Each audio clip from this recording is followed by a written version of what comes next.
must be Christmas. And if you're looking for the warm side of the door, you might have found it just right here on the Retro Film Podcast. I'm Giuseppe. And I'm Neal D. And tonight, we're going to be talking about my favorite slasher movie. I have been waiting to do this episode for the longest time. Last time, on our last episode, we did a top five, our personal top five Christmas horror movies. So this is sort of an extension on it. We are going to talk about my number one pick for my top five slasher Christmas movies, and Silent Night, Deadly Night, 1984. This is a big one for me because this is my absolute favorite slasher. There is so much stuff surrounding this, and much like the sequel to this movie, Silent Night, Deadly Night Part 2, where they showed a lot of scenes from the first movie, we might gloss over some of the stuff we spoke about last time, but we want to go a little more in depth because this is my absolute favorite slasher movie. If you couldn't tell, if you're actually watching this and you can see what I look like right now, you'd understand how big this one is for me. So we're going to take you back 41 years ago, 1984, when this movie was first released. This went into the theater and it was pulled out within 2 weeks of releasing because people were protesting it. Because you have a man dressed up in a Santa Claus outfit killing people. And because of all the TV spots, because kids might have been able to see it if they were just watching TV, people didn't want their kids seeing this. So parents protested, actors protested to have this movie removed from the theater, and within 2 weeks, it was out. And we spoke about this too. At the same time, A Nightmare on Elm Street released. I believe it was the same day. Freddy grew and blew up to become who Freddy Krueger is nowadays. I mean, he's still revered as one of the greatest slasher creatures, characters of all time, whereas Billy Chapman of Silent Night, Deadly Night is huge within the horror community and amongst the people who love this movie. I remember this. I was about 9 years old. I remember the trailer spots for this. I'm like sitting there on my couch, 9 years old, like, oh my God, what am I watching? Like, the trailer was pretty scary too. You know what I mean? It was a full theatrical trailer. I just see this guy in his 20s in a Santa outfit with an axe.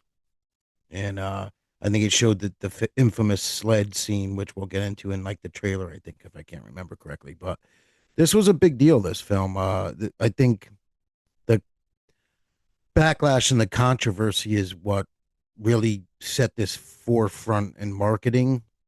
It's one of the first marketing movies where, like, I mean, they really marketed it, and I think they benefited from the backlash 100%. It benefited in their favor, and at that time, we didn't really know that kind of like conundrum where, like, the more you hate something, the more people want to see it. And that film is one of the first to really spawn on that. Yeah, it's like one of those things where, like, you tell a kid, like, not to touch the sparkler, on 4th of July. Once the sparkler goes out, don't touch it. It's still hot. They still want to touch it. You tell people they can't watch this movie. What do they want to do? They want to watch this movie. They want to see it. So here it is, again, 41 years later. Last year celebrated the 40th anniversary. It was in theaters. They re-released it on 4K and everything. And it's such a wild thought that after all this time, this movie is as big as it could ever be. Again, it didn't reach the heights of the movies that really made it out of the 80s, but for what it was, for the time that it released, and for the time that we are in now, it really is a huge movie. This was a big deal, and it's a big deal now. It's popular in the horror community for sure, and it's a quintessential slasher film. Look, I mean, what really sets this film apart, Silent Night, Deadly Night, is a psychological character study. There was nothing like that before it. I mean, you had teens and 20-somethings getting killed for being stupid and doing drugs. This slasher was nothing like that. This had a very intricate and informative backdrop of the main character with the childhood trauma, and that was something different. It went a step further. The whole do sex equals death. This took it to the 10th degree with the childhood trauma, with the punishment, and naughty code and all that.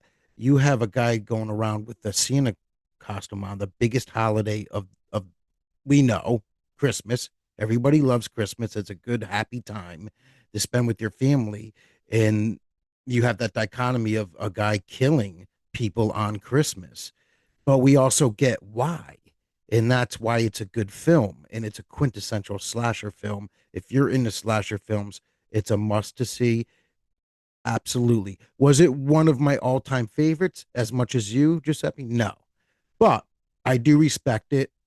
It's a well-made film. It tells a cohesive, solid story, and it really delves into childhood trauma in a really like very good storytelling way. I got to give it props for that. And the killings are memorable. Oh, absolutely. And when you talk about the trauma, like this movie was riddled.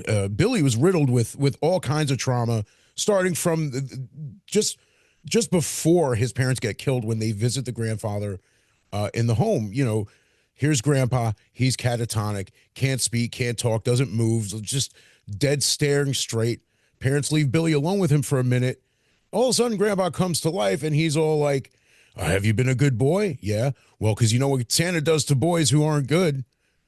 He punishes them. But it was like the way he said it, the way he looked at him, you know, it's like, what about you, boy? Have you been good all year? And it's like, this scared the hell out of Billy as a kid. So when they leave, you know, he's telling them, it's like, you know, grandpa told me that Santa will punish you. It's like, nah, you don't think grandpa really spoke to him, do you? It's like, why would he lie? Falls asleep in the car, and as they're driving, they see Santa on the road, and Billy screams, Santa! And the parents think that he's like so excited to see him, but he's scared to death. No, keep driving, keep driving. Santa comes out and just whips a gun out, kills his parents, shoots his father as he's trying to drive away, backing up, and he dies, falls out of the car, goes after the wife. She smacks him, and he slices her throat.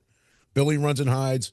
Where are you, you little bastard? You know, and that. That scene is absolutely traumatic. Oh, absolutely. I mean, any kid that sees that's going to end up grown up Yeah, fucked up. and you know, so you got the trauma that his grandfather, who hasn't spoken in years, puts upon him about Santa Claus punishing. Then he sees Santa Claus kill his parents. Cut to a few years later, he's a little older. You know, he's like 10 years old at this point, and he's in an orphanage, him and his baby brother Ricky. You know, Ricky was a little baby, now he's like a 4-year-old kid, whatever. And it's Christmas time again, and they're like in class, and he's drawing pictures of Santa Claus and Rudolph getting beheaded. You know, he Yeah, gets sent to mother. chainsaw through Santa Yeah, Claus. he gets sent to Mother Superior's office, and you got Sister Margaret by Billy's side the whole time. You know, she kept saying to Mother Superior, you know, it's happening again. It's happening. It's Christmas. He's being reminded of what happened on Christmas when he was a little kid. And this is just going to keep happening, and it's just going to manifest into something bad. And she warned Mother Superior about it throughout the whole movie. It's just getting worse. It's getting worse. And you know, he gets sent to his room, and Sister Margaret says, "Come on, come outside." And he's peeping through the hole. He sees two like, you know, teenagers having sex, and he gets in trouble because he left his room, even though, you know, Sister Margaret told him it was okay. And what happens? He gets punished, and she bends him over a chair and whips the hell out of him with a belt right across the ass. And we just talk about Mother Superior. She was a doozy, huh? Oh my God! Total One rigid, just no joy, joyless woman. 100%. and it's like the only time you really see her smile. You know, she's talking about like, oh, look at all these children. They're all greedy. They only want toys. And she, you know, she's like, I want everybody to fold up all the wrapping paper when you're done. And she's just looking at them playing, and she has like a small smile. So it's like she had a soul for like a half a minute in this movie, you know? Also, she liked Ricky too. So Ricky made her happy. She's like, he's such a good boy, nothing like her brother, his brother. Right. You And know, so yeah. she took a favor to Ricky because he was a little boy at that time.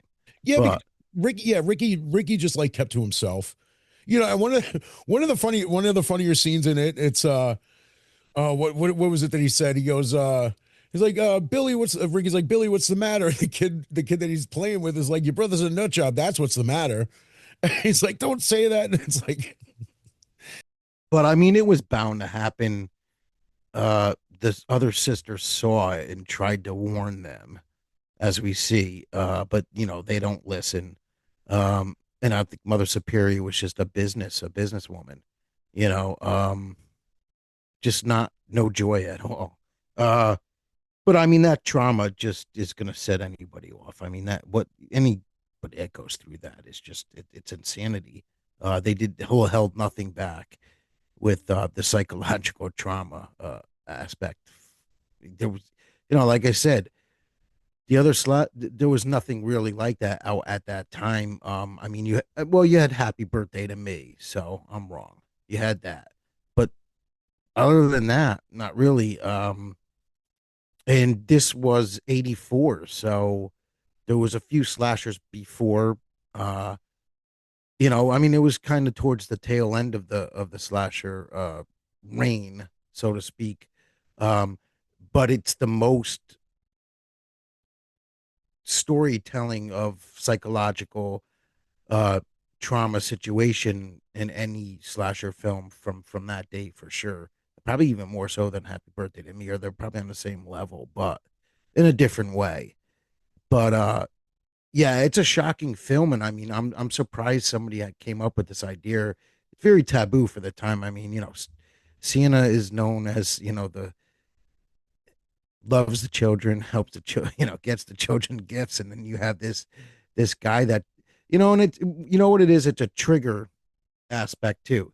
It triggers sex as wrong, and someone needs to be punished for it. That's the main kind of theme of the film that Billy is doing. So it's like a Pavlov's dog effect. You know, he sees the pretty girl when he gets the job, doing, you know, having sexual relations, flips out. but the thing with Billy too is he wanted to be a good guy. You know, he wanted to be good. You know, he ran in when he was a kid. He ran into his room, crawled in the corner. He's like, I want to be good. I'm not. I don't want to be naughty. And then Mother Superior comes in, and they kind of allude to you knowing that she's beating the shit out of him. So then it cuts to him as an adult, which I think he was supposed to be like 18, even though back in the 80s, an 18-year-old looked like basically what Robert Bryan Wilson looked like in that movie. Big dude, looking for a job, needs to like provide for himself at this point in his life. And of course, Sister Margaret is there to help him get a job. Takes him to takes him to Ira's Toys to get a job with Mr. Sims. He thinks it's like, when she says, yeah, he's 18, it's like, no, listen, I need a man. And then he sees how big Billy is. And you get the whole montage during Warm Side of the Door. And you just see like what a good guy he is. He's all smiles. He's helping the little girl grab toys off the shelf, fixing the shelves when they're a little messy. What's his name? Andy offers him like whiskey during lunch. He's like, no, I got my milk over here. Like just what you think any like good, wholesome young man should be. Has a job, works his job, does good things, smiles, drinks milk. It's like in every other, slasher movie in the 80s, it's like, yeah, pass the whiskey, pass the beer. He's like, no, I got my milk. Drugs. Yeah, Drugs equals bad and death. Yeah. I mean, but the thing is that he was a good guy. I mean, he was trying to build a life for himself, get his life together. And the problem is that you have assholes in the world that trigger, and you have a incident that links to sexual relation equaling bad. People fornicate, people that it's life, but it in his psychological mind, it's triggering punishment must be done. It's bad. It's no, so that was bound to trigger him at some point, unfortunately. So there's only so much that good guy kind of mentality could sustain. You know what I mean? Yeah, and in Billy's mind, because of what happened to him as a child, it's Santa Claus that's doling out the punishment. Because even when he has a dream of himself, being intimate, having sex with Pamela, uh, he gets punished by Santa Claus stabbing him in the back. So this is, it wasn't just the idea that punishment comes with doing something wrong. It's Santa Claus who's going to dole out that punishment. So anytime, like when Christmas would ever come, like I said, Sister Margaret would always be like, listen, it's going to happen. Something's going to happen. And, when he's at the toy store and they're, getting ready for Christmas, they roll out the big Santa Claus sign, and you just see him kind of standing there shaking when he's looking at it, because you could see like the memories, the hurt, the trauma, all that shit just like building up. And he's like, it's scaring him, but it's also making him angry at the same time. So that's why, later on in the movie, it's like, listen, the guy who's supposed to be Santa tonight got hurt. We need somebody else. Hey, Billy. So now, not only is he confronted by Santa, he is Santa. So once Sister Margaret finds out about this, she calls up, is like, hey, is Billy there? And Andy's on the phone being the little dickhead that he is. It's like, yeah, he's got a new job now. I'll give you a hint. Ho, ho, ho. And you just see Sister Margaret's face drop, and she drops the phone. She's like, oh my God, this is it. This is how this is going to happen. It's like, it was bad enough when Santa Claus was his biggest fear. Santa Claus was punishment. He is Santa Claus now. It's like there's no like hiding from it. And it's like it was almost comical. And I hate to think of it that way, but like he's got the girl on his lap and she's squirming and like, oh, like trying to get away from him. He's like, stop, don't do that. Don't you know, it's like if you don't stop, you're going to be punished. And she just like stops. And the parents are like, oh, he's so good with kids. Oh, yeah, I know. And Mr. Sims all proud and happy that this guy's doing such a great job, and all the moms love him. The kids love him. And just just the way he scared the hell out of this little girl, the way Grandpa scared him as a kid. And that's another thing about this movie is the whole domino effect thing. Yeah, right. The grandfather set the seed. Right. And the whole holiday is ruined for this kid at that point from that get-go. It just gets worse as it goes down. But he planted that kind of fear and seed in him. Exactly. And slashers have always used the sex equals death tropes, but again, this film took it to the 10th degree. And it was just what is it?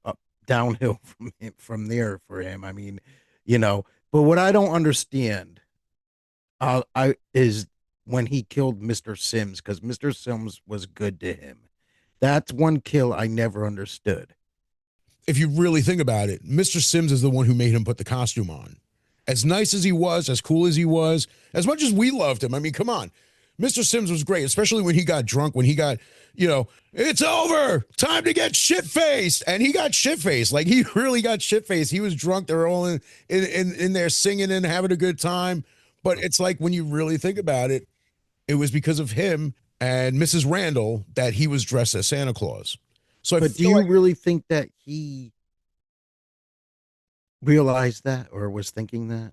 I think it's just, they were there, unfortunately. That could be it. It could be just because they were there. But, even though Mr. Sims and from what you can tell, Mrs. Randall didn't really have a relationship, they were kind of flirty with each other.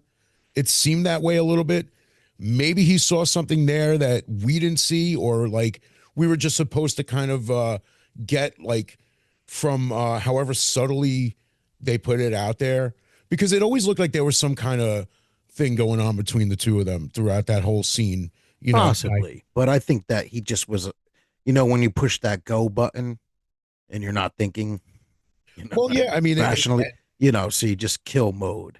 Yeah, and it's like throughout this movie, while he's like talking with Pamela and like spending time with Pamela, and it's all happening through a montage, it looks like there's something really growing there, and you're kind of like, you're rooting for it. You're like, oh, that's so cute. Look at them. They look like they're going to be getting together. It looks like something's going to happen between the two of them.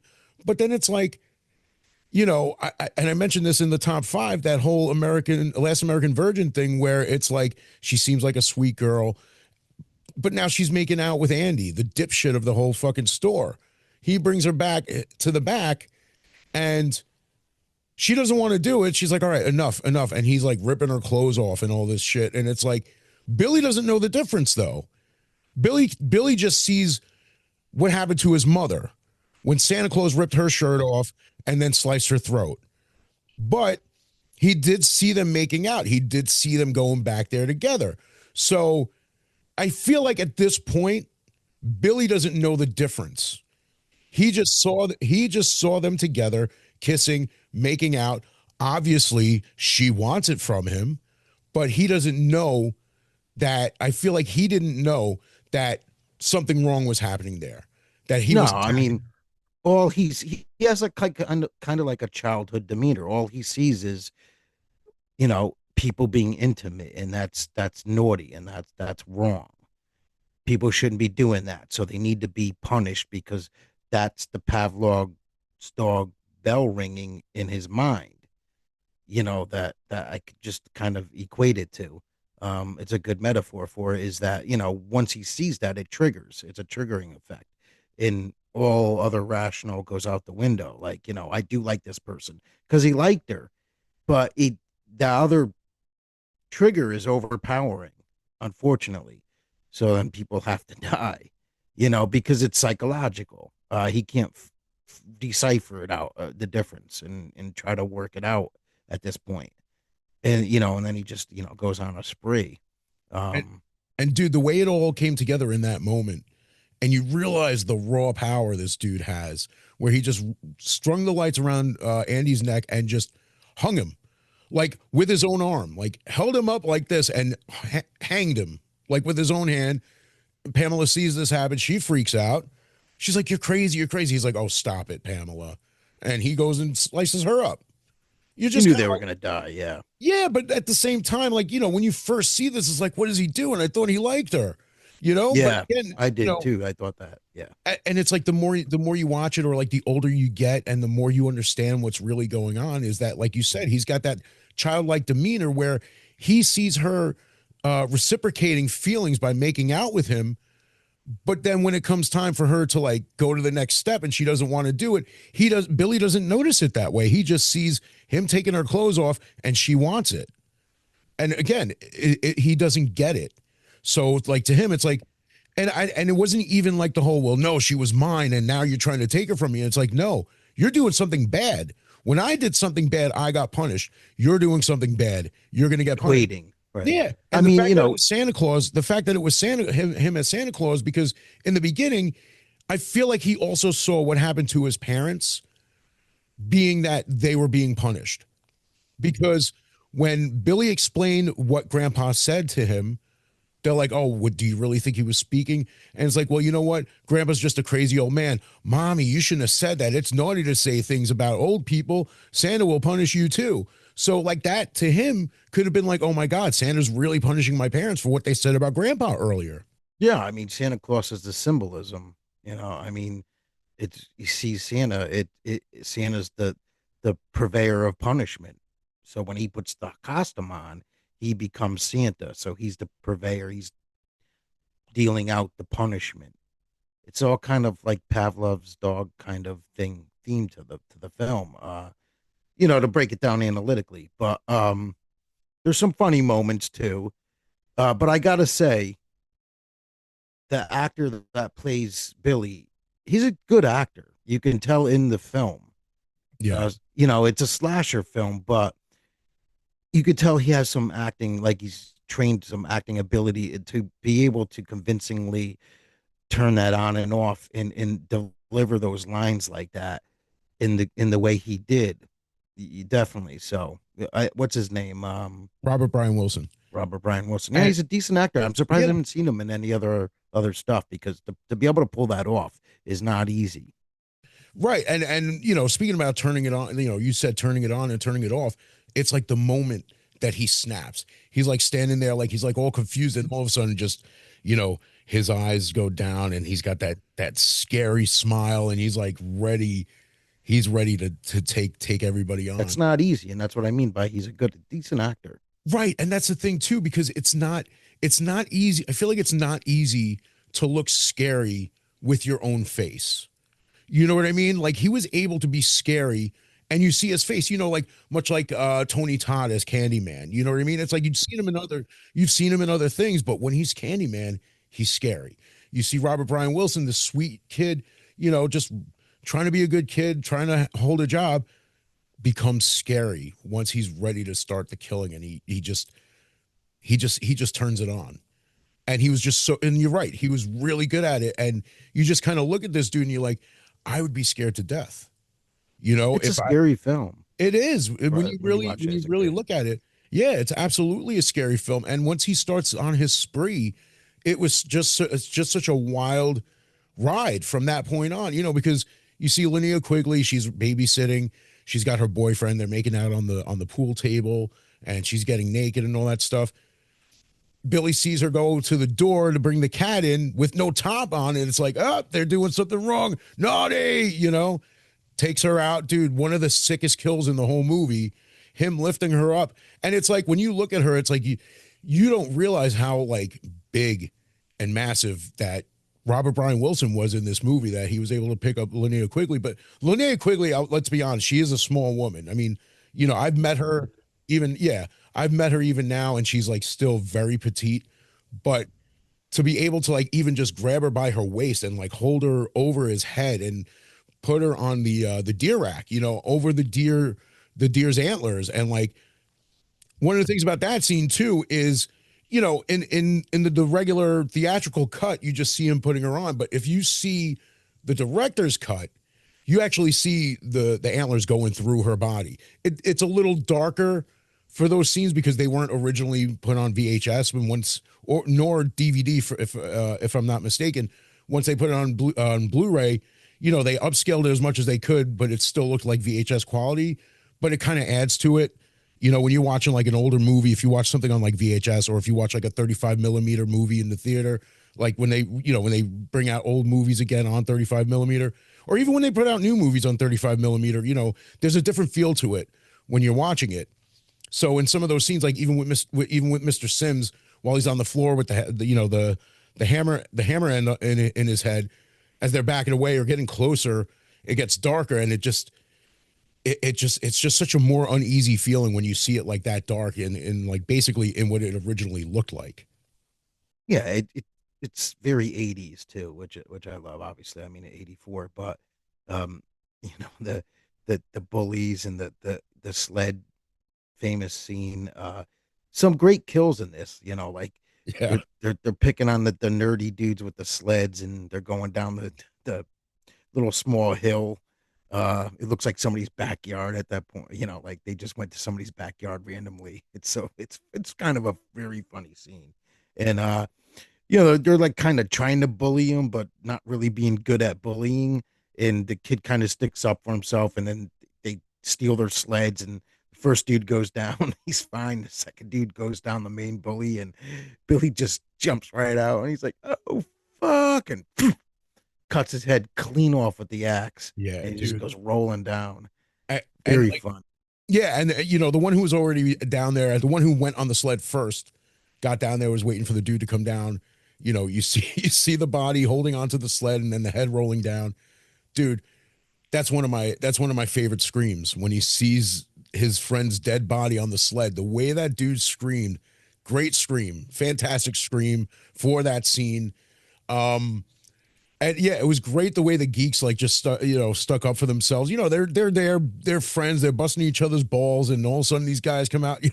And there were some great lines in this, like what he said to him. He's like, oh, you're gonna steal our sleds. I hope I'm just like you when I grow up, really ugly and really stupid.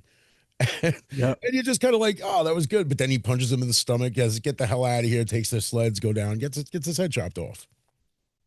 It's something that would happen in the 80s for sure. Absolutely. And You it's know. just, yeah, Robert Bryan Wilson nailed this role. I love him in this role. Dude, I Yeah. mean, I got his picture all over my house because, of all the posters I have, and like even have the figure. It's like, it really is a It's great an movie. amazing performance for sure for a slasher Absolutely. film. And for his Absolutely. for his first movie. If you watch the movie, it says, and introducing Robert Bryan Wilson. So that was his first movie. And I also got to make comment. I also got to comment on the soundtrack to this movie. Fantastic soundtrack, not just the score by Perry Botkin. You got the music performed by Morgan Ames, And these were songs that were specifically written for the movie. And it just goes to show you what a big production this movie was supposed to be, like what went into making this movie. Because we spoke about that last time, how this was a bigger production, or it was supposed to be Yeah, a bigger it's production. produced very well. Pre this film, slasher films were not, they were low budget production. All those classic ones in like 81, 82. I mean, Happy Birthday to You was produced very well. I mean, that was a theatrical release, but some of those other grainy ones like Madman was is not a well made film. It's a funny film, but it's very campy. The acting is hilarious. It's not very good. I mean, it's supposed to be like that, but it production value was nowhere near what this film was. This film was it had a very high production value. You could just tell it was made Exactly. very well. I mean, dude, You know, they wrote their own, they basically wrote their own Christmas songs for this movie.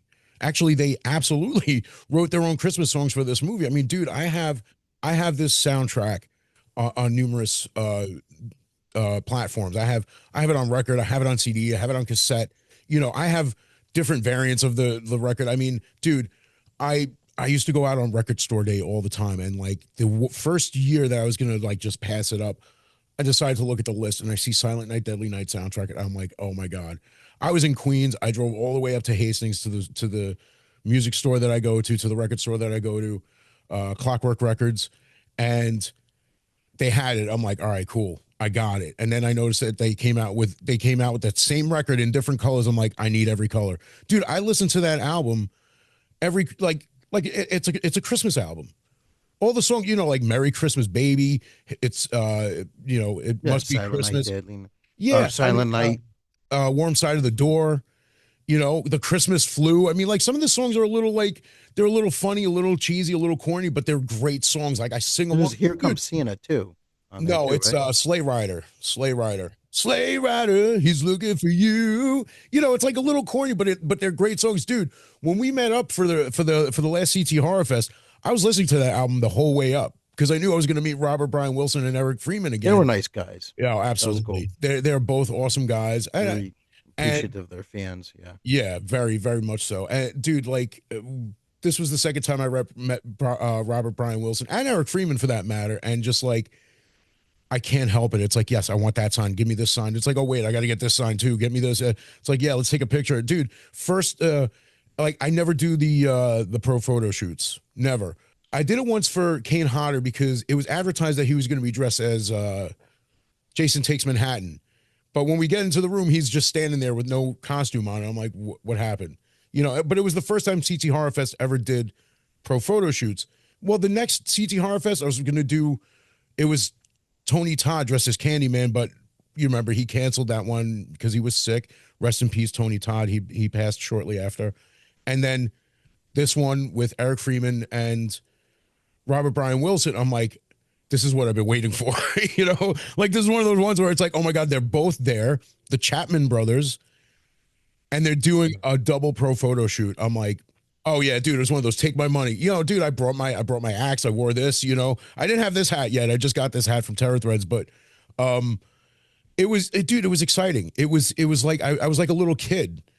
Dude, I remember I like going to my car and I'm like, yeah, I'll be right back. We're gonna go change, and you're like, you're really gonna walk around like that? I'm like, yes, But I mean, that's what these movies do to you. exactly. I mean, dude, like That's the great thing about them. I was so close to wearing that the entire time, like just going in dressed as a killer Santa and leaving dressed as a killer Santa. But like, again, I just changed for the photo shoot. But like, it's like you said, it's what these movies do to you. And like each of these movies like Silent Night, Deadly Night, My Bloody Valentine, your favorite, these movies touch people in a different way.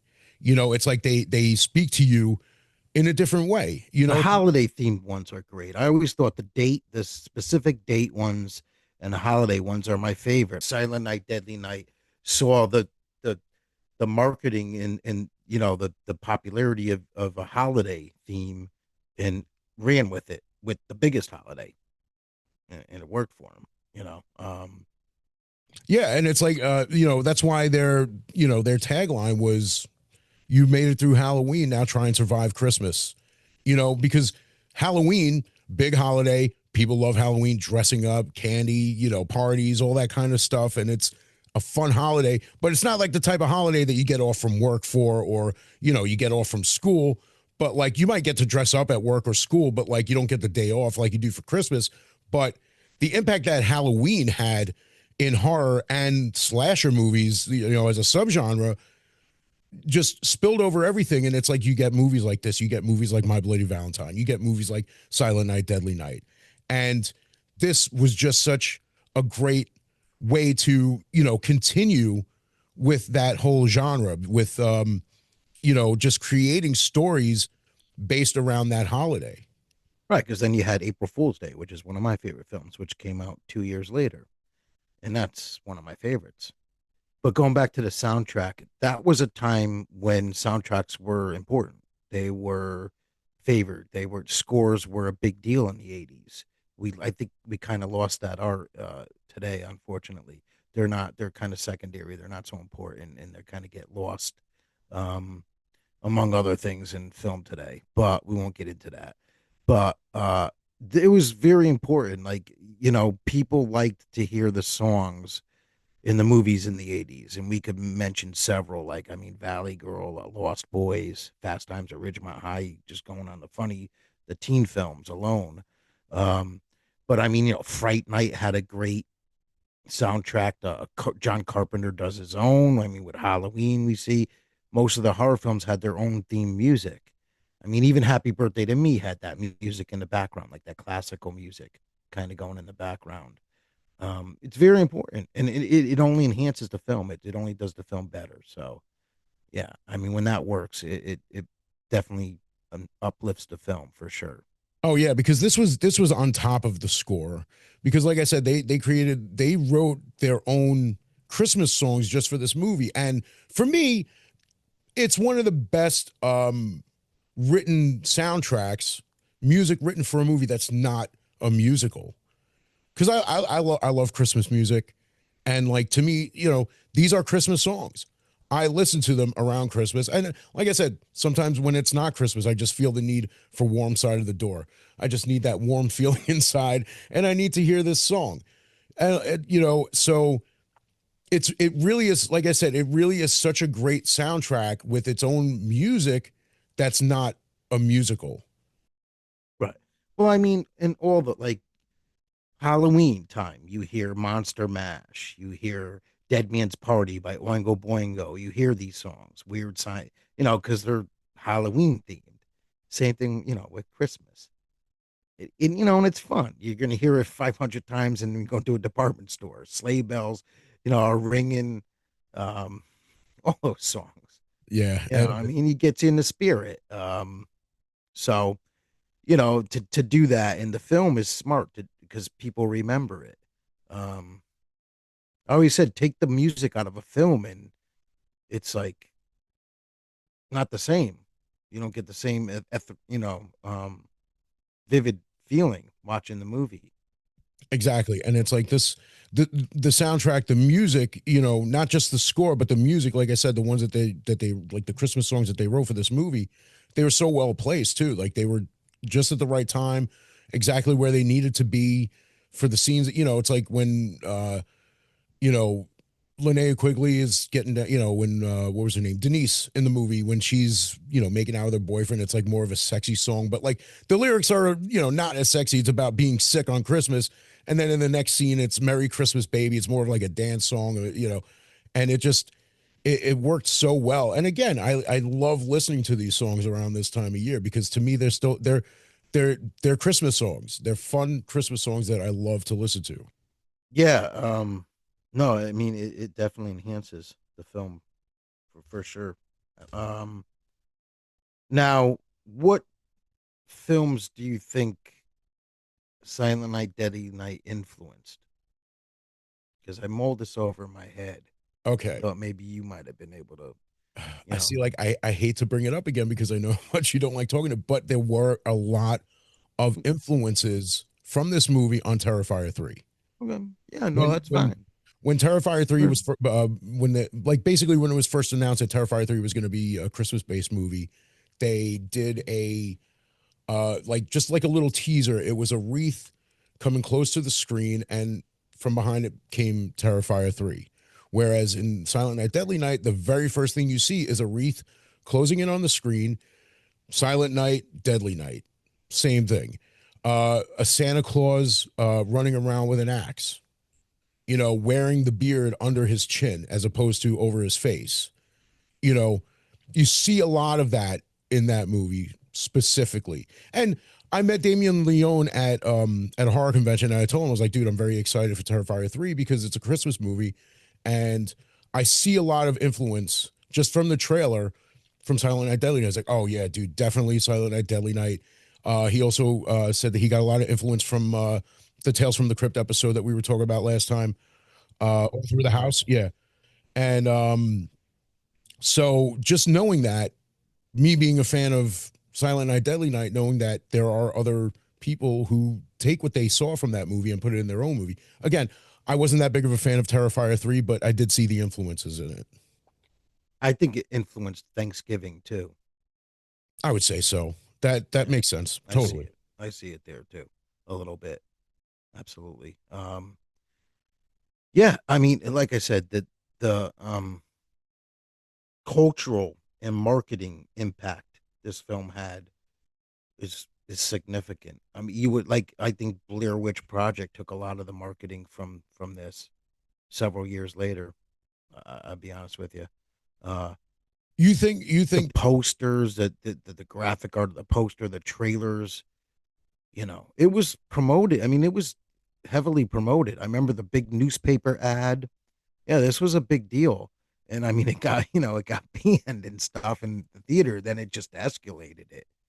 Yeah. it's so wild. And again, this is going like part two, mentioning something from the last episode about how Mickey Rooney was one of the actors who led the protest as actors leading a protest against this movie, and then later became the star of Silent Night, Deadly Night Part Five. I I didn't always see found any that of the interesting, sequels, to be honest with dude. you, but I've seen all the the original. sequels. Yeah, I'm a fan of the sequels, and like I think Part Three is my least favorite of all of them, even though 4 and 5 went so far astray from the Chapman brothers. Let's just put it that way. Because part one was Billy, obviously. Now, this is where that whole domino effect comes in. As I was mentioning earlier, was Billy sees his parents get killed by a man dressed as Santa Claus. So whenever Billy sees Santa Claus now, he's reminded of it. He starts shaking. He feels that trauma that like just taking over him. Then he gets forced basically to be Santa Claus for the store's Santa Claus meeting, for kids to come in, sit on his lap, tell them what they want for Christmas. Now he goes on the killing spree as Santa Claus. So now while Billy saw his parents get killed by Santa Claus, and then when he becomes Santa Claus, he becomes a killer, Ricky sees his brother Billy get killed while dressed as Santa Claus. And the last line in the whole movie is Ricky standing there looking over at Mother Superior, who you think is about who you think is going to get killed in this movie, looks her dead in the eye and says naughty. So it leaves you with that, oh my God. Billy saw his parents get killed by Santa Claus. He becomes becomes a killer. Ricky saw Billy get killed as Santa Claus. Now he's a Santa Claus killer in part two. It's that whole domino effect. Right. Well, here's what it is. Basically, the psychological aspect is it's a trigger effect where I hate to say this, but if you are beaten as a child and that's what you see and know, chances 90% chance, not always, you're going to grow up and you're going to beat your children. That's just the way that, because you think it's normal. Right. And well, and that's the thing. So That's what that's happened to what Billy. happened. Right. He equated his parents' punishment by Santa Claus with, that Santa Claus is the one who gives out the punishment. So when he became Santa Claus, what does he have to do? If you are mistreated by a certain community or anything, well, chances are you're not gonna like them, and that's what community. That's what basically the film. You know what I mean? Well, look, I know I've mentioned this numerous times on this show, but I grew up Catholic and I had nuns for teachers. Like when I was 6 years old, my teacher, my homeroom teacher, the one who taught us everything, was a nun. And if you did something wrong, she'd hit you. Might not, it's like I've gotten smacked in the face for like not writing a certain line on it. Because like she would give us our homework assignments at the beginning of the day, and we would have to copy it from the board, and then we'd all have to come around and show her so she could check it for errors. So I brought my book over to her, and I must have missed one sentence that was on the board. Looks at my book, looks right up in my face, smacks me across the face. You missed a sentence, go sit down and rewrite it. I've gotten smacked in the ass with a yardstick.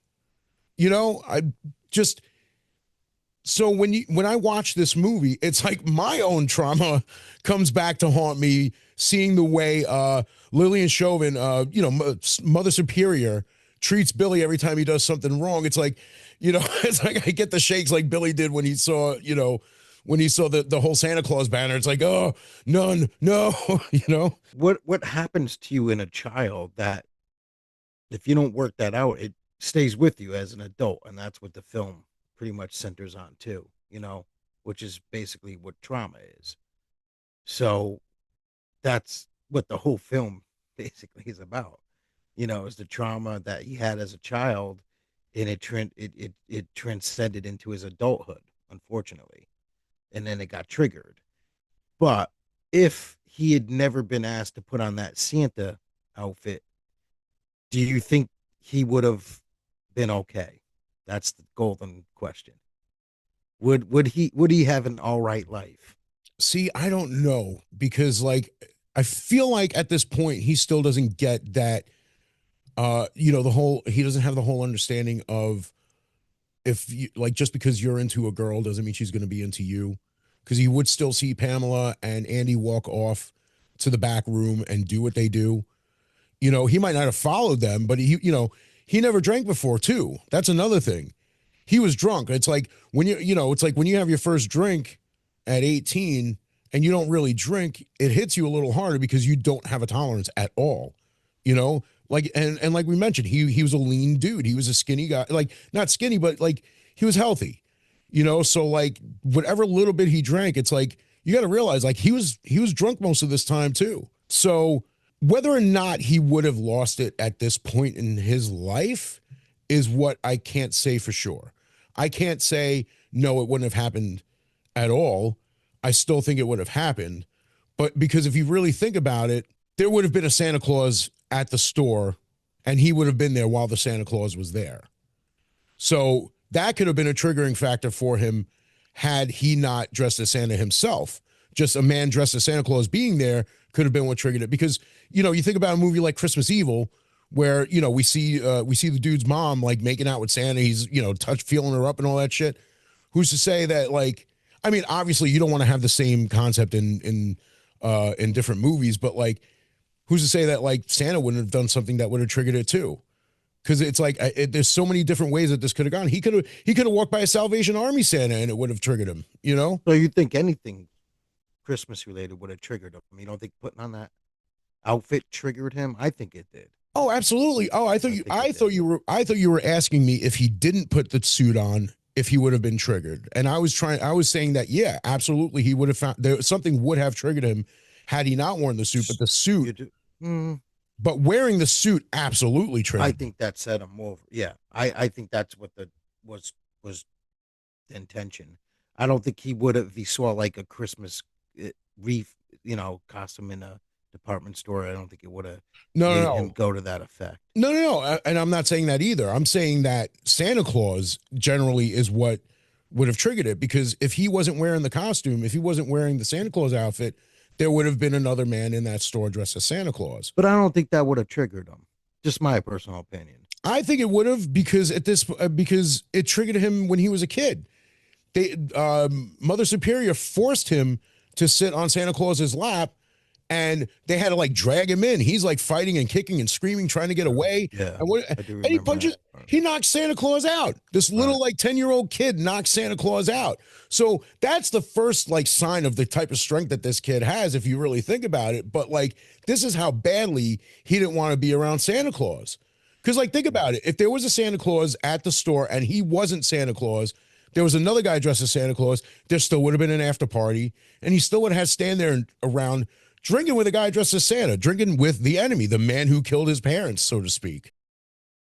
Yeah, yeah, fair enough. It probably would have triggered him. I think it definitely would have triggered him because Santa Claus triggers him. Dude, just the banner that said, Merry Christmas and Happy New Year, and it just has a big Santa head on it, and he was like shaking.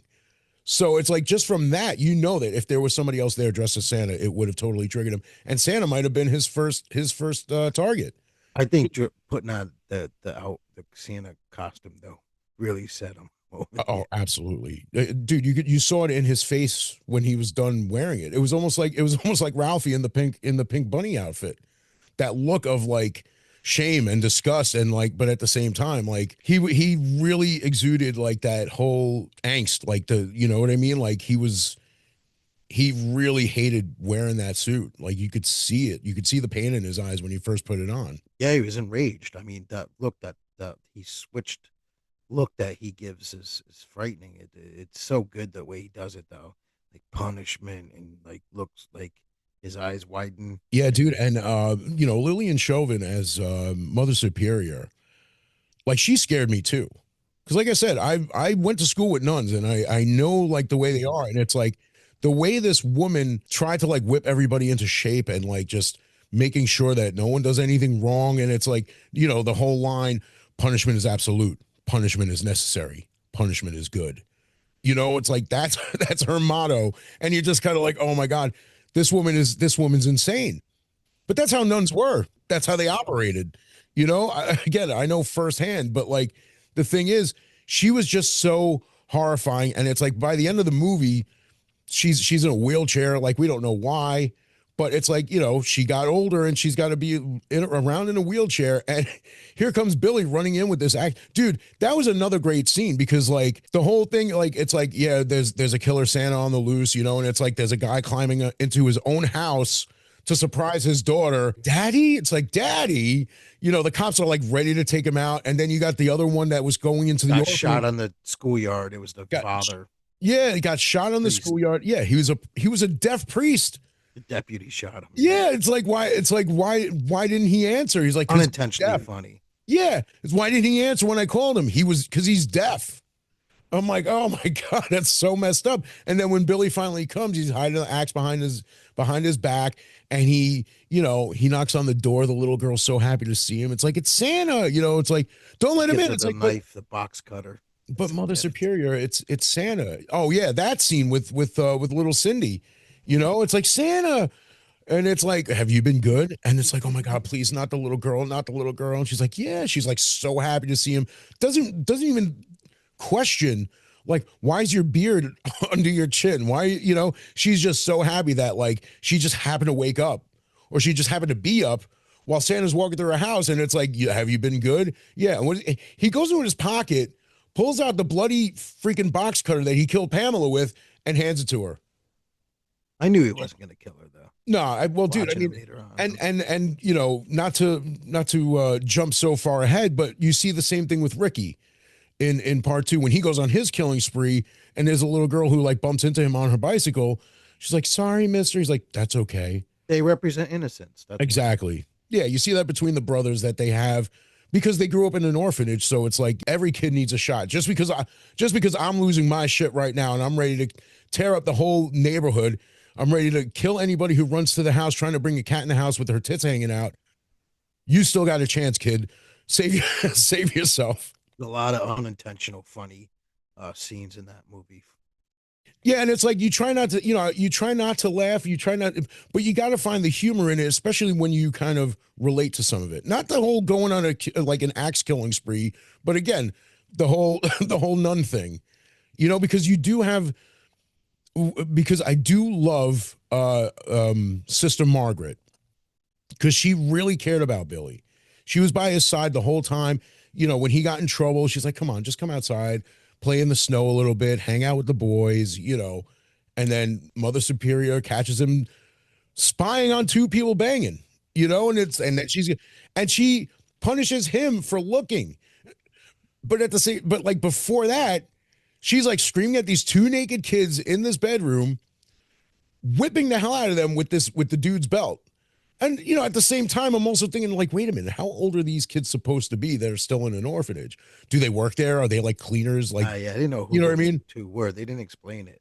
Like Exactly. maybe But just the fact that, it's like something that you probably wouldn't question when you first saw it. It's like, oh my God, these orphans are fucking, So then, but then like later on, you're like, wait a minute, how old are these orphans? Like, it's like, are they really like, in real life in their 20s, but they're supposed to be like 15?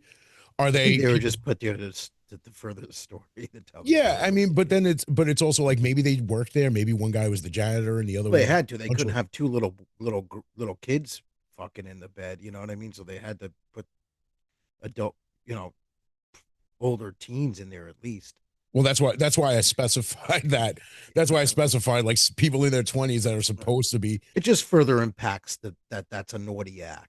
Yeah, exactly. I mean, and that's not even the part that like should even be like really looked at. It's like, wait a minute, who were these people? No, it's like everything surrounding it. It's like Billy caught them, and then he got his ass beat for watching. It all comes down to, yeah, consequences. Is you're getting beat for intimacy situations, and that just kept escalating throughout this Exactly. kid's It's whole like life. you're not So that's supposed all to. he equated it to. Yeah, you're not supposed to be doing it. You're not supposed to be thinking about doing it. You're not supposed to watch other people do it, or you will be punished. Two questions: do you think it's a pro-religion or anti-religion film? That's a tough one because it all depends on how you look at it.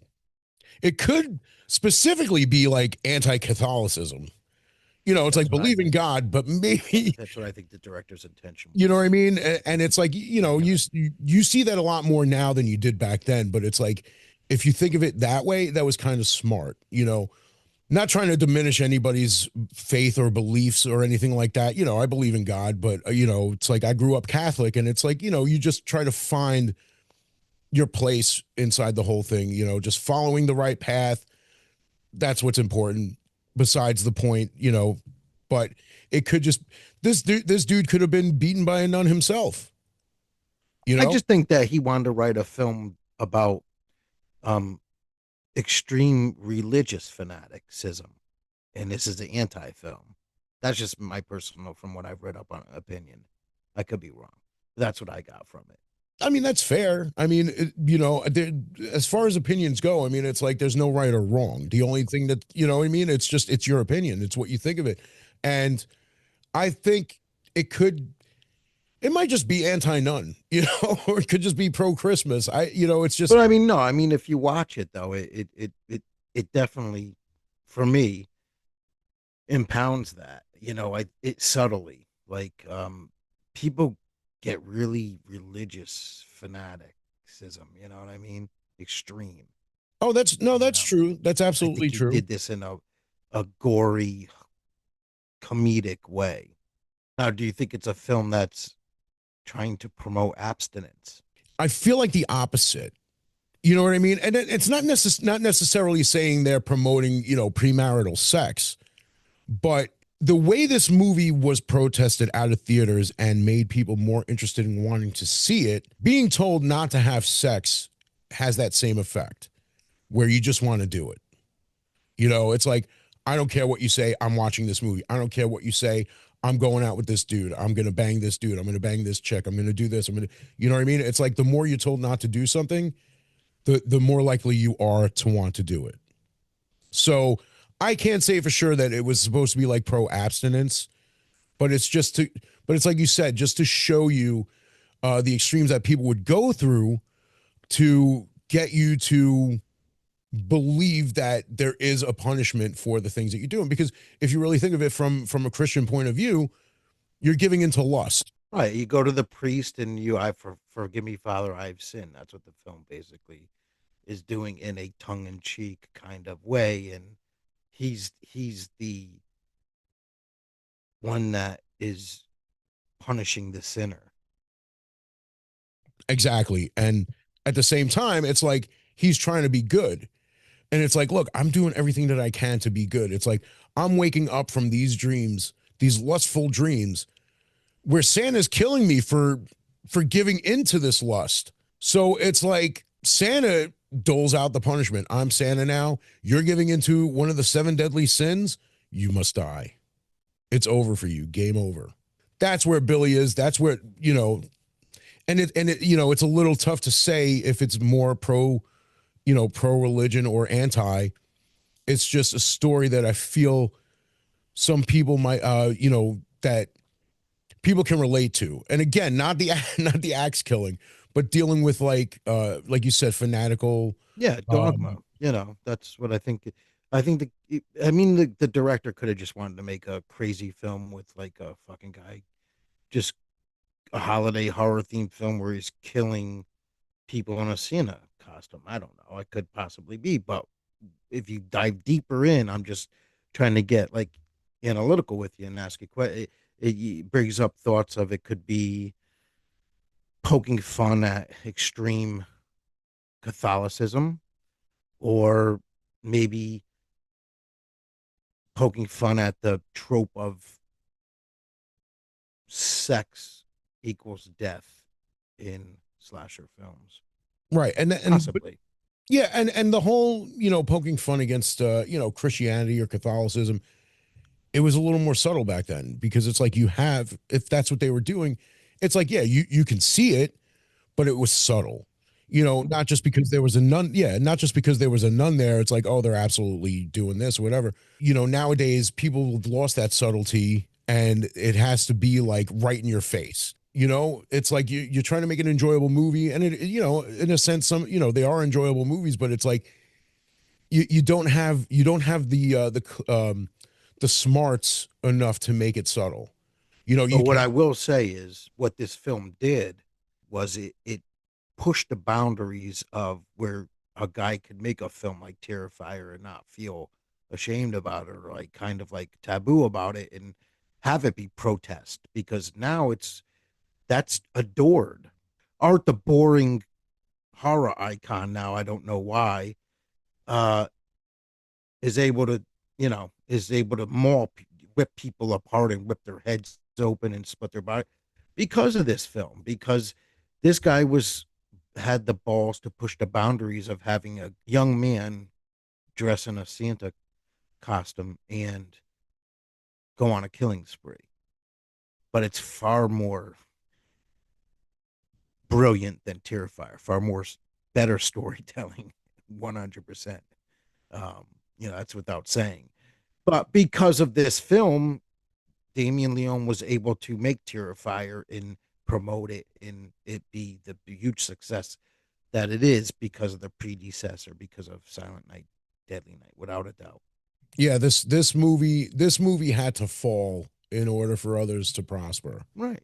And This that's why movie, it's essential film. yeah, this movie, it really, like you said, it's a brilliant film. It's a fantastic film.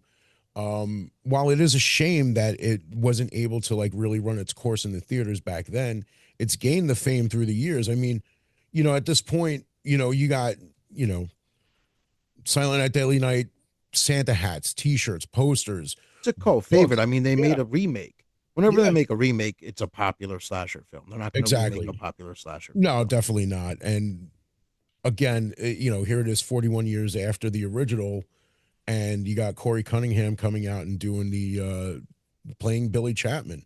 And it's funny because like I made a meme of Billy Chapman killing Corey Cunningham, and then little did I know 2 years later, you know, Corey Cunningham was going to be Billy Chapman in a Silent Night Deadly Night remake. Which And to answer your question, going back to before, I don't think, nothing against Billy or the actor that played him. It's like I said, it was a brilliant performance. Um, is it just, it wasn't marketable enough as a horror icon, in my opinion. And I know you think it could have, but here's the thing: Freddy Krueger, that look and the way he scripted that character, that was bound to blow up. Even more so than Jason, I think it was bound to blow up. He had a really slick, stylized look with the fedora, with the hat, the green and red sweater, and the claw aspect. the Christmas sweater, if you Yeah. think about it. It was destined to have multiple in for him to become an icon. Same thing with Jason with the hockey mask. Even though I think Sackhead is the best Jason ever, you know that. Yeah, there was a lot more interesting going on with Freddy Krueger because he was a dream And he dealer. talked like He he was talked. funny, He talked. He had the fedora. witty lines. He had the nails for fingers. And in the first movie, he didn't really have as many of the witty lines as he did like later on. But there was something about him. There But was there was something about iconic lines like "This is God," you know. one of the most iconic lines in any horror movie ever. You know, And like you said, with Jason, even if they stuck with the sack head, it was something that was more marketable, something that was more terrifying. Whereas, you know, I don't think that Billy Chapman as as a Santa Claus killer would have been an iconic character per se. I don't think that Billy Chapman would have kept going on.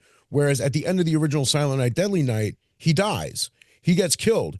And when that happened, when they wrote it in like that, it wasn't like, okay, since this movie's not going to become anything else, we got to kill off the main character. No, that was the original plan. And the original plan, from what I could tell, was that Ricky was like the torch was passed on to Ricky. Part two, Ricky Chapman, who becomes Ricky Caldwell, is the Santa Claus killer in the second movie. Wasn't the same kind of movie as the first one because half of part two was part one. But that movie also became iconic for what it was: over the top, ridiculous, insane. Eric Freeman, fantastic in that movie because that's the way he was supposed to be. But what I always question, what I always say, my point is always this: if Silent Night, Deadly Night, the first one, the original, if it had its chance to run its course in the theater for as long as it was supposed to, because back in 1984, movies weren't available so shortly after the movie was in theater. Movies were in theaters for months. It's like a movie could come out December 12th and you could still go into the theater in February and it's still there. That's what it was like in the 80s, because movies did not come out for personal purchase right away. No, they had month runs because there was no video cassette. Exactly. So when I say Silent Night, Deadly Night could have been another famous franchise, I don't mean Billy Chapman as himself. It makes me wonder what part two would have been had they let the first movie run its Oh, okay. course. I think it would have been Billy. Yeah, it would have been. I think that you're right. It ruined it. That ruined. But you also got to understand these long franchise slashers. That wasn't. They weren't. They were by accident. They weren't intended. It, there was only supposed to be one Texas Chainsaw Massacre, one Psycho. All these Psycho 2, and although they were good, they were, I mean, maintained, but they saw the success of the free. It was marketable. You know what I mean? It's a cash cow effect. Let's make a part three. People are still interested. They're going to come to the theater still. But, you know what I mean? That's why. It was a lot of them were supposed to just intentionally be just one. Except for Friday the 13th was supposed to go up to four. That old almighty dollar, you know, and that's what happens. If Silent Night, Deadly Night ran, maybe it might have had a chance. And he came back, and they didn't kill him, and he came back. He possibly could have had a run as an horror icon, sure, but with the protesting and all that kind of shut it down. They came up with other ideas, and it's surprised. It must have did well because they figured let's make another one. Let's make a part two because we can make money off of this. That's the only reason. But they didn't set out to make eight Nightmare on Elm Streets. Wes Craven wrote just, a brilliant masterpiece film. And then they were like, fuck, this guy, Freddy Krueger, people are starting to love Freddy Krueger more than the kids. They want them to kill the kids. So, you know, it's the marketing effect. It's the Cabbage Patch Kid effect. Beanie Bit, you know what I mean? Like Yeah. phenomenon. Oh yeah. And I still think that part two, again, if Silent Night, Deadly Night were able to run its course, I still think that part two would have been Ricky also. Because Billy died in the first one. It's like, come on, you don't want to bring him back to life.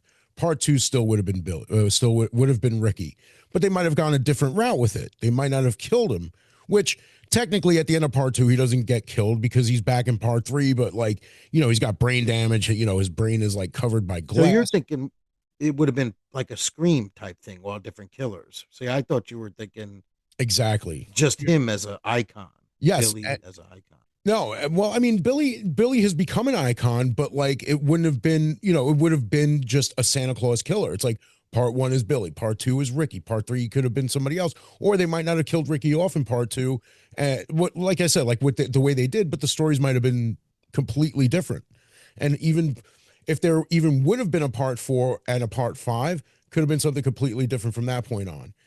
Because like I said, you got the whole domino effect, and it could be anything. Because like Scream, Silent Night, Deadly Night could have been what Scream became, where part one, you had the two killers. Part two, you have the mother of one of the killers and another. You know what I mean? So like there was always some kind of relation or connection from the killer to each of the movies, So it's like I feel like when it came to Silent Night, Deadly Night, it very much could have been that. It could have been that wasn't going on back then. They were trying to make horror icons.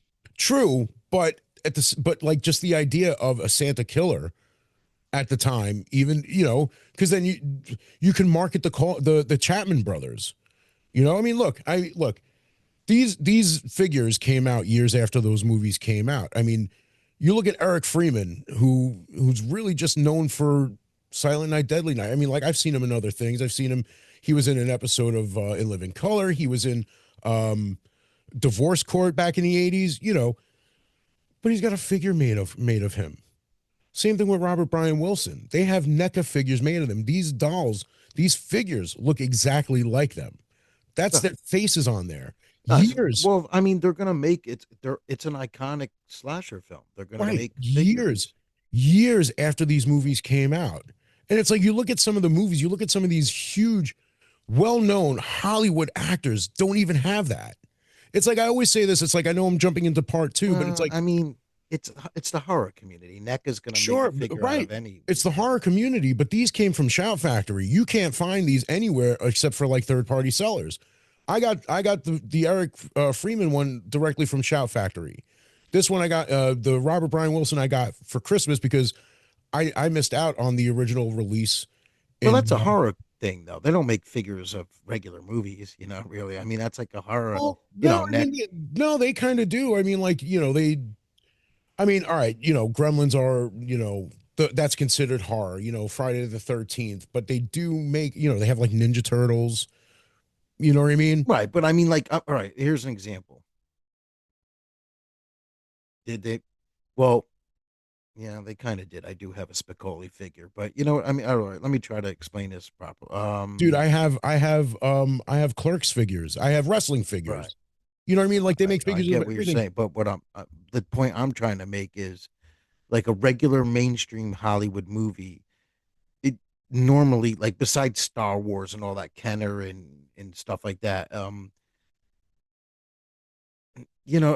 I mean, they made Bill and Ted figures too. I see your point, but I don't know. The point I'm trying is that the horror community they make figures on just about all the horror movies, and I'm not taking it away from Silent Night. Of course, they're gonna make a figure on it. It's a cult classic. You know what I mean? Why wouldn't they? Well, because like that's not something that you would necessarily expect. You wouldn't think like, I guess like when these figures came out, like let's say like between 30 and 35 years after the initial release, you would not think that 30 something years after your movie Why it's a popular. It's popular. I'm not surprised by that. Yeah, but it's like you just I feel like it's kind of an honor to have a figure made of. Yeah, I agree with you on that aspect, but I'm just saying it's not like something unique. Like, look, they made a figure on I don't know his name, and I love the movie. They made a figure on the Slumber Party Massacre killer guy, and he was only in one, and he died. That's fair. That's fair. But I'm saying so. Well, I'm not trying to diminish. Oh yeah, no. Well, but his character. Yeah, I'm agreeing. Exactly. It's just not surprising to me that NECA would do that. No, yeah, and that's fine. But it's like, for fans, it's like it's special. You know what I mean? It's like I got like the They Live figures, of Rowdy Look, that's a Piper. collecting. That's a whole other subculture, collecting. You see it. I mean, we go to convention. That's a subculture. People collect figures. Yeah. They have figures of Eddie from Iron Maiden. They have Yeah. figures of They have everything. figures of Bon Scott, Yeah, Dimebag a Darrell. Sergeant D, even from SOD, Dude, I have a which is Cliff. very obscure band if you're not into the hardcore scene.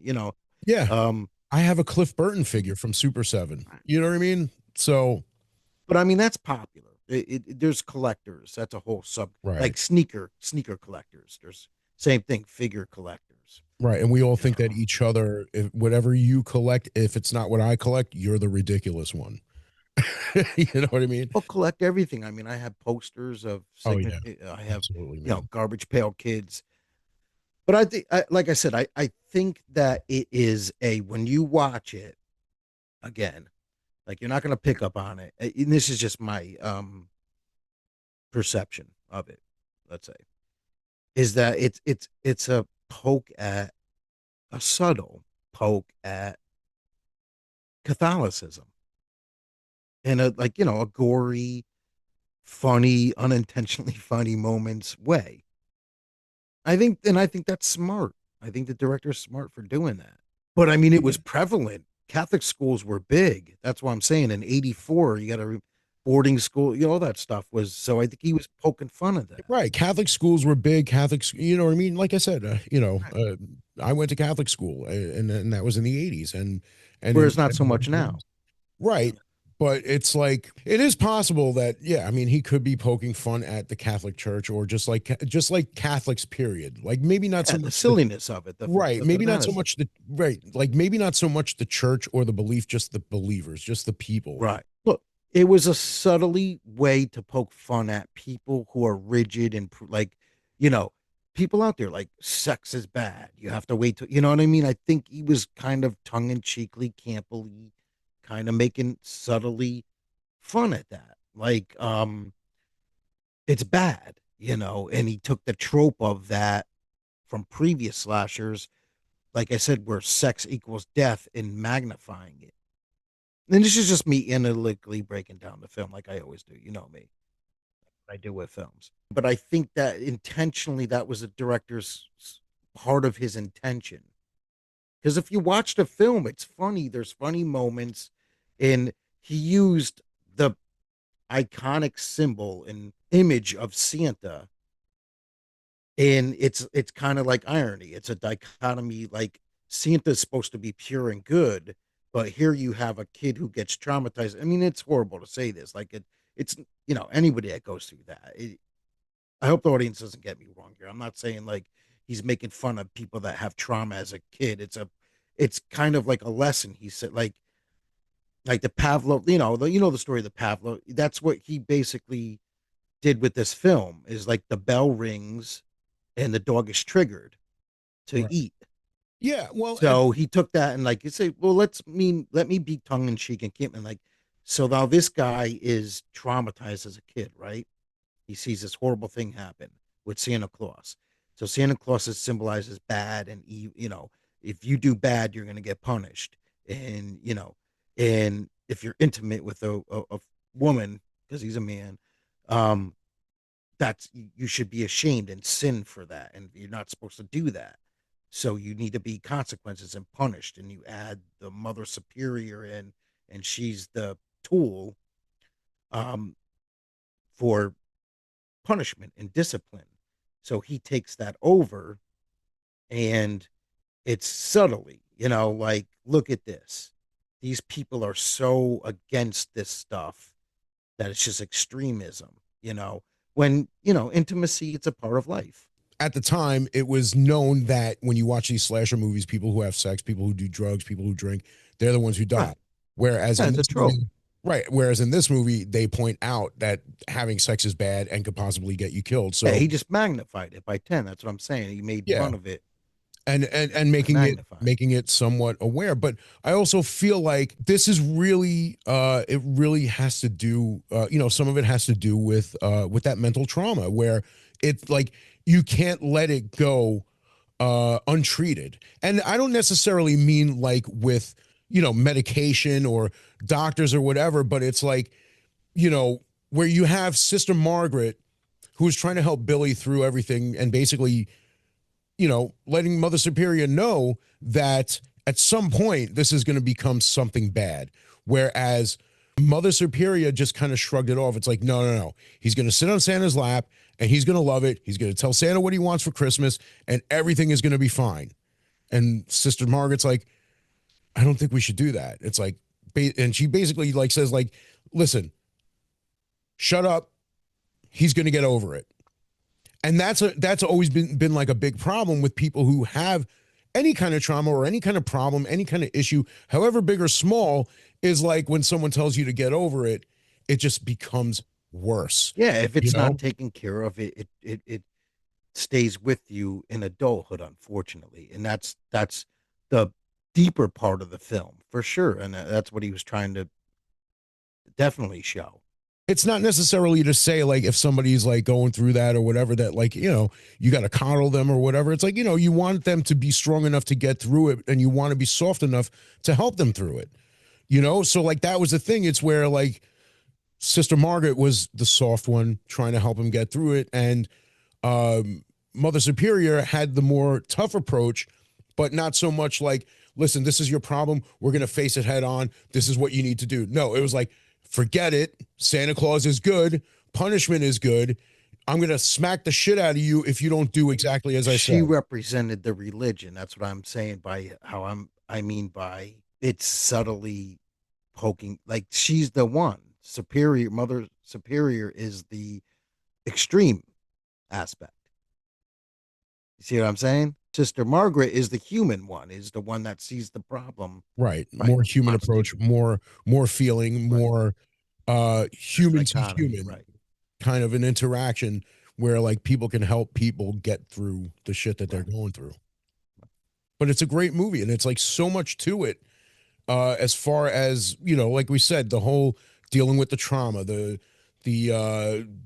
religion behind it, the holiday, the love, the hate, the anger, the lust, the sin, like all that shit like rolled into this movie. And it was just a fantastic slasher movie. It's like everything that's bad with the world is in this movie and it's so good. Yeah, I mean, like I said, that the it's a lot of symbolism. Like the Mother Superior represents the consequence, the punishment, and the sister is the loving, is the other side. And they used like like I said, a holiday icon, Santa Claus, to kind of make a story out of it, and it's the trigger aspect. And once he sees anything that was related to Christmas, it's that little switch snaps, you know, and and like I said, it's a I think like I said, subtle poke at that for sure. I could be wrong, but I mean that's what I interpreted from it. Well, yeah, I mean, listen, Yeah. whatever's there is whatever you see is what you see. Whatever you can form as your opinion on what you're seeing, that's up to you. I can't tell you you're wrong. I can't tell you that you're right either. I have my ideas on it. I mean, dude, I could talk about this for the next like 3 nights in a row without even shutting the microphone off. You know that. But I really do just when it comes to Christmas movies, period, I love this movie. It's like whenever people put out that Facebook poll, what's your favorite movie to watch during Christmas? Silent Night, Deadly Night. No question. Again, I love Christmas movies, period. Subjective. Yeah, I can't tell you that you're dumb for look, this is your favorite film. It's your favorite slasher film. People, mine's My Bloody Valentine. It's just whatever resonates with you when you watch as a child. What stays with you, it resonates with you. This one happened to with you. My Bloody Valentine happened to with me. I remember watching it young and just thought it was like my mind was blown. I was like, oh my God, the minor and everything. I saw the remake, and I don't want to get too much into it because, we're talking about the real deal, the original here. I feel like the remake, it doesn't have the same kind of flavor to it. You know what I mean? It doesn't Never have, does. and that's understandable. It's so easy to say that, but there are very few movies that came out with remakes that were fantastic. you got the original Dawn of the Dead, and then you got the remake in, what was it, 2004? That was a great remake. But like, as far as like the Silent Night, Deadly Night remake, whenever a remake comes out, the whole point is to like take the basis of one story, turn it around a little bit, change it a little bit, and tell a different story or tell a new story or newer aspect of the story. They just went like so, in my opinion, they got like a little too ridiculous with it. But this is what they're doing. They're taking cult popular slasher films, and they're just remaking them for the new, I don't know why, for the new audience. I don't, but it's easy. People are gonna go. People that like the original are gonna go. New people are gonna go. They've done this. This is nothing new. Look, Terror Train, they did it. It's got a cult following, so they're like, hey, let's redo this because it's got enough of a name. It's got enough of a cult following, a buzz to do this. Same thing with Silent Night, Deadly Night, 100%. Prom Night, they did it too because these are iconic slasher films. Prom Night was horrible. Black Christmas remakes, two of them, one named Xmas and one Black Christmas. They were horrible. All of them. My Bloody Valentine 3D was all right, but these are all iconic staple slasher films, and that's the ones that they remake. We're in an era right now where today's slasher fan has a different standard, and we already know what it was set by, and that's what they're going by for at this point. So you got a movie like Silent Night, Deadly Night, the original. It had its gore for its time. You look at 1984 and you look at the kind of gore that was in this movie. It wasn't like huge, it wasn't like insane, but it had its gory moments. Very vicious kills, very bloody kills, but it's like in today's slasher, to make a splash in slasher movies, Overkill. it is overkill. And it's not creative kills at all. It's Just, not. It's. I oh. mean, some of the kills from the original movie were recreated for this movie, which I appreciated as a fan. They even played some of the songs from the original movie. Sorry, spoiler alert. Well, I know it's hard to say that after the fact, but they did pay homage to the original with some of the kills, some of the lines, some of the things that were in the movie where you just kind of like, oh, that's cool. Like, and you hear a song, you're like, oh my God, that's the song. It must be But it's Christmas. a completely different storyline, right? Different That's what story they do. completely. I Yeah, mean, they take that's what they things from do. the original movie, like the opening scene in the hospital with the grandfather. Just it was a different opening. They just, and I don't want to get too much into it, but I'm personally, I wasn't a fan of the story that they went with. And I'll say this: whenever there's a remake of a movie, and one of the arguments that people always make against a remake is, well, why didn't they just make it? Why didn't they just call it something else and have it be its own movie? Because this very well could have been its own movie without it being a remake. Let's say it was just some other Christmas slasher movie, a brand new Christmas slasher movie that had nothing to do with any other Christmas slasher movie that exists. I would have gone to see it anyway because it's a Christmas slasher movie. I love those, but I still would have been like, this story is kind of ridiculous. All right, fair enough. Then it was a bad story. That's all. I wasn't a fan of the story. A lot of people love it, and I understand that. Listen, people, again, I always say this, people have their flavor. You like it, you like it. I'm not going to tell you that, you shouldn't like it because I don't. And it's like certain movies that I like that you don't. It's like, I understand why you don't like it. You understand why I like it. The thing is that look, they're never going to be as good as the originals because those are what you you grew up with. For one, number two is the problem with those modern remakes is they have to put modernized teenagers in it. Modernized teenagers are fucking annoying. So you're gonna more so than teens in the '80s. They're just ridiculous. The talk is ridiculous. The speed. I mean, like, and that's what does a lot to the why it's not pleasurable to watch. Believe it Right. or not, No, yeah, it really dude, I get it. because you're subconsciously you're thinking, I don't give a fuck about these kids. I want them to fucking die. I want the killer to kill them. Really, Yeah, like in Terror Train, that's all I kept thinking. yeah, for the They had most the part, most yeah. annoying kids in that remake. Yeah, Yeah. you get that a lot. You get that a lot, but it's like, Wrong turn too. Oh, yeah, I gotta mean, come dude, wait till those kids dude, freak like the out. Hellraiser remake that they did for Hulu, I'm like, ugh, I can't stand any of these people. You know, like I couldn't stand any of the like the main woman, the main girl who was supposed to survive the whole movie or Make whatever. them likable somewhat.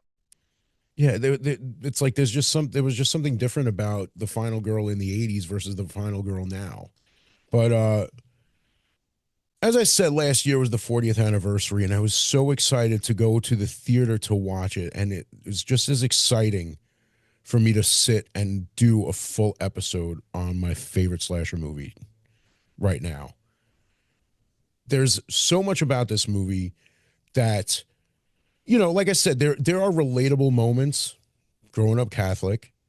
There are so many different things that you can look at and pick apart and just kind of like try to figure out what brought certain things about, like the trauma, the anger, the all of it. Everything that brought Billy to become a killer.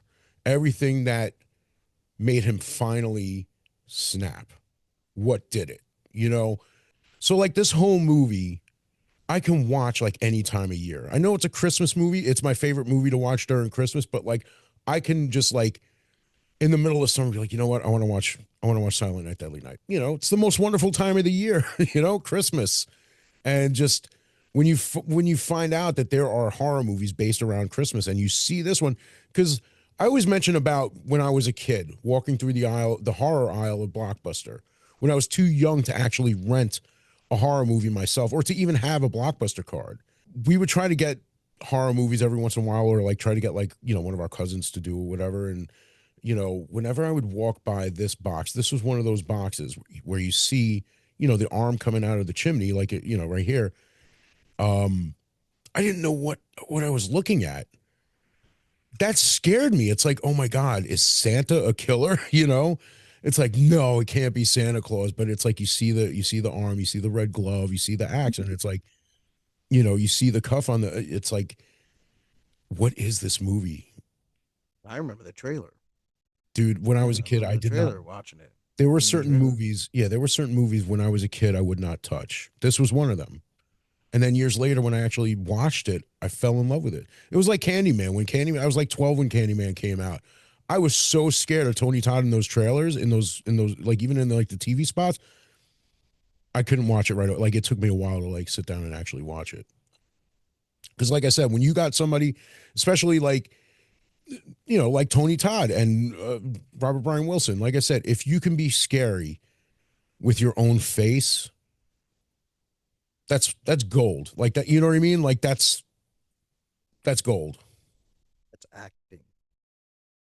Acting, exactly. I mean, dude, because we talking about Freddy Krueger. It's like he was burnt. That was makeup. And again, I'm not taking anything away from him, but it's like when you Well, I got someone mean, who could be scary just as Billy was themselves. human. Billy was Remember human. that he was a regular guy. Exactly. And that makes it even scarier sometimes when it's just like a person who flies off the fucking handle and just game over for everybody who gets in my path. Silent Night, Deadly Night to me, and I will never take away from this. It was unique, and I know we use that word all the time because there's no other.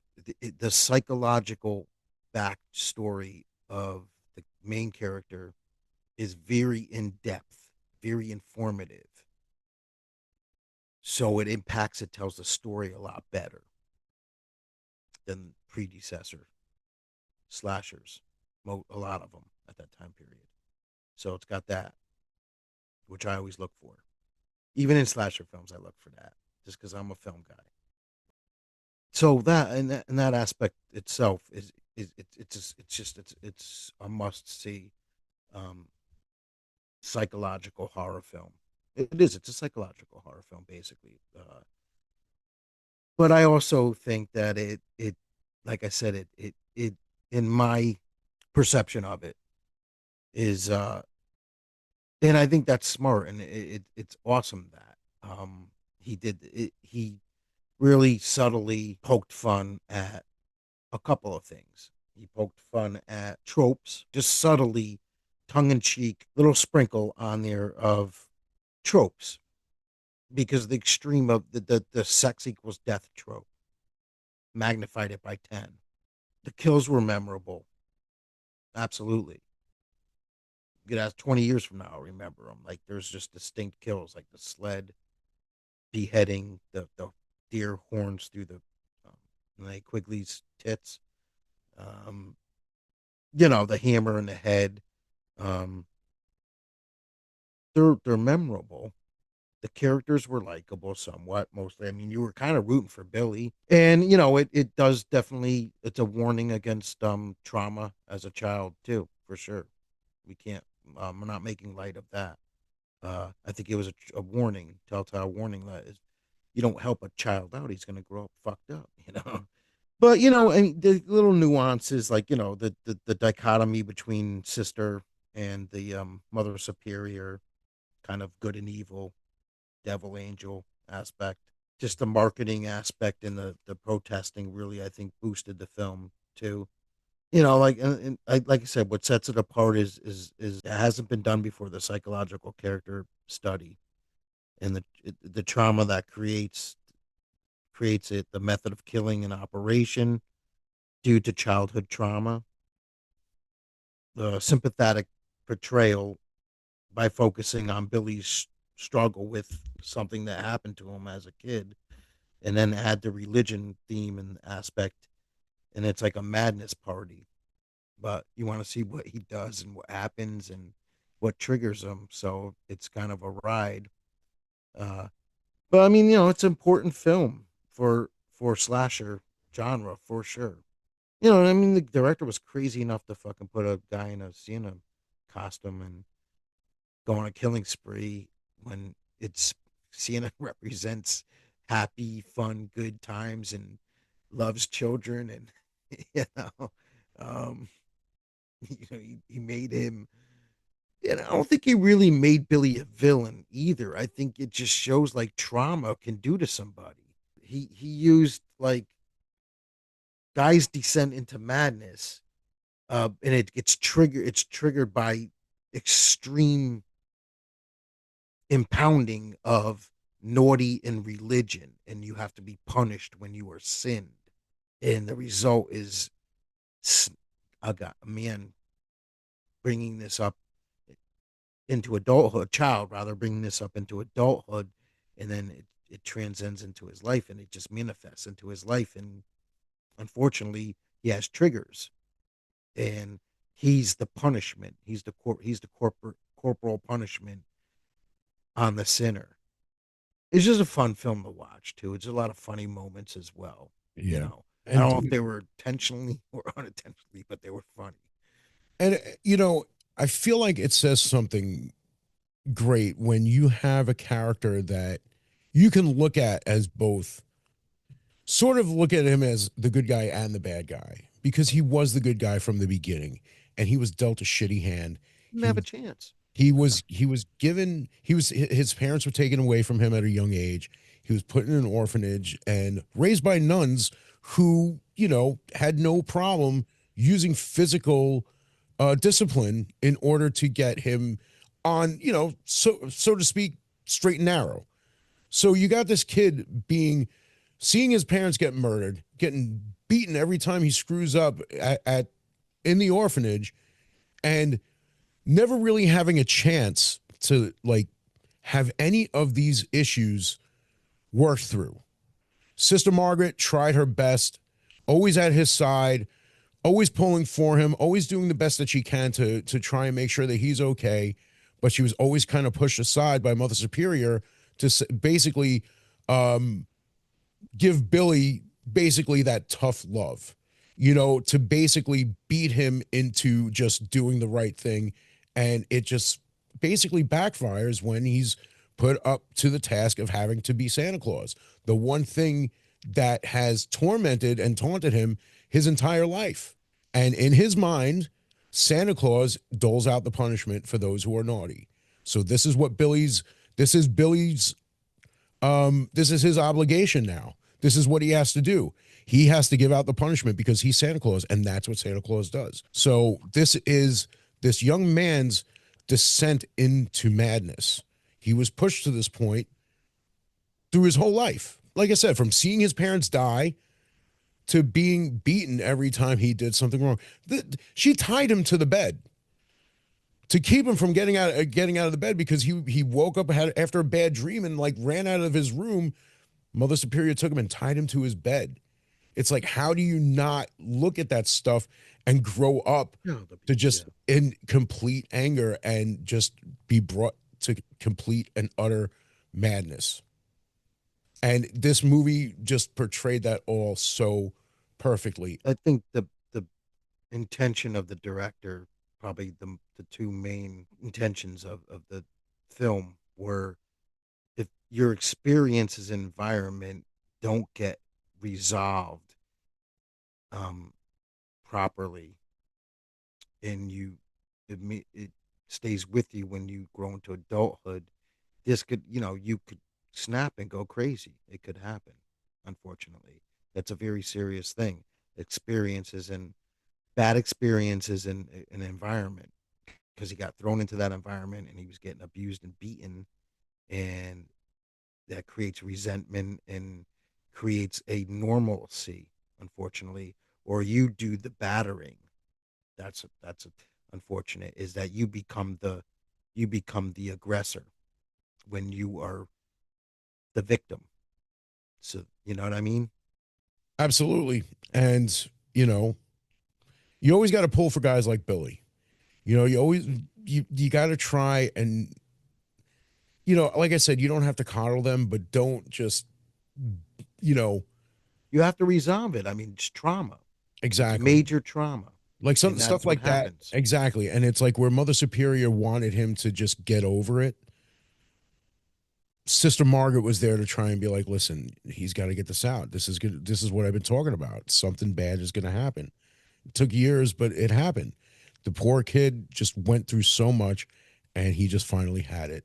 And it just built up and exploded right there on Christmas Eve. The film, it had two aspects. It had the warning of trauma, and then it had subtle poke at extreme Catholicism. I think, and both it had both of those elements. It's a smart film because of that. Very, very smart film. You know what I mean?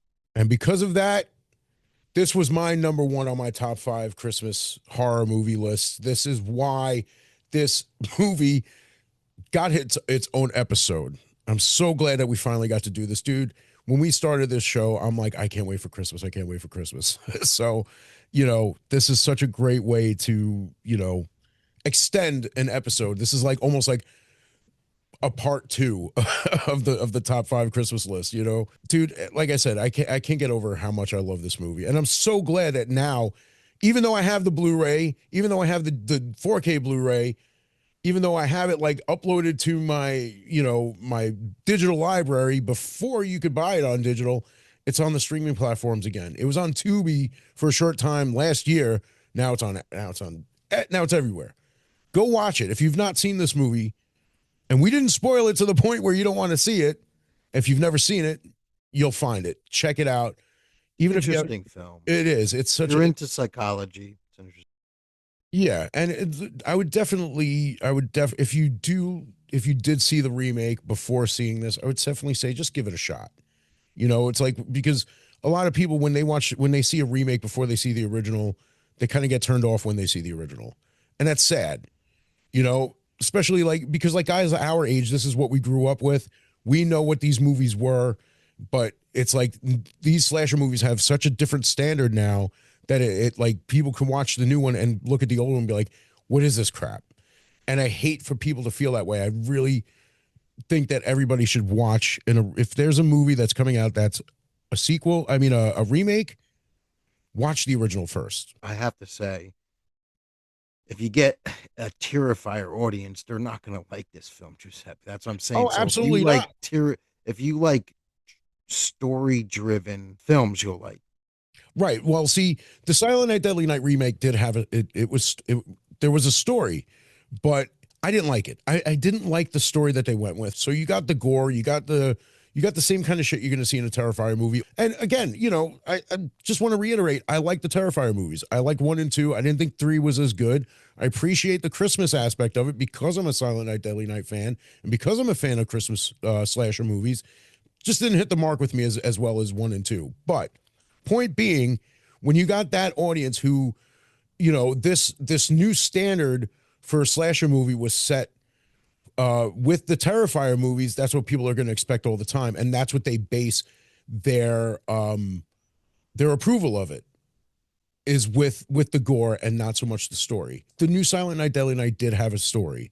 There was a story that was told. I did like my own little review on it, but like, it's just not a story that I liked. Like I said, if it was its own movie, if it wasn't a remake, if it was just called, you know, Bloody Christmas or Bloody Santa movie, you know, I mean, a lot of them are unoriginal too. Like Terror Train, for example, it had its own story too. It wasn't like but the story was just stupid, and it was unoriginal. Right. Well, I mean, the story they used for the new Silent Night, Deadly Night wasn't an original idea either. It just wasn't taken from the original Silent Night, Deadly Night. All that was really taken, like I said, some of the kills, the names of the characters, and the music and the name. You know, the story that they went with, I hate to say it, it reminded me of a Disney movie. But at this point, Silent Night, Deadly Night, absolute favorite slasher movie. And I appreciate that we had this time to talk about this more extensively than on the top 5 episode. And to end this off, we just want to say thank you so much for listening. Appreciate all the support. Click that like button, click that share button. Tell your friends about us. If you only have one friend, tell him about us. If you have 17 friends, you know how it goes. Yeah, if you talk to people at work, spread the word. You know somebody that listens to podcasts at work, spread the word. That likes 2 guys ranting about films. We appreciate if you spread the word. If you like what we do here, tell someone, tell a friend, tell a stranger, tell a coworker, whatever. We appreciate you getting the word out there, and keep watching movies. Thank you very much, and have a Merry Christmas. Well, this concludes this episode of the Retro Film Podcast on my favorite slasher movie of all time, Silent Night, Deadly Night. If you're interested in checking out Silent Night, Deadly Night, check out some of your favorite streaming services, or you could go old school and buy yourself a physical copy. And if you enjoyed this episode of the Retro Film Podcast, please like, share, and subscribe. We appreciate the support as much as we love watching these movies. Thank you so much for listening. Have a Merry Christmas, and we hope you come back for future episodes.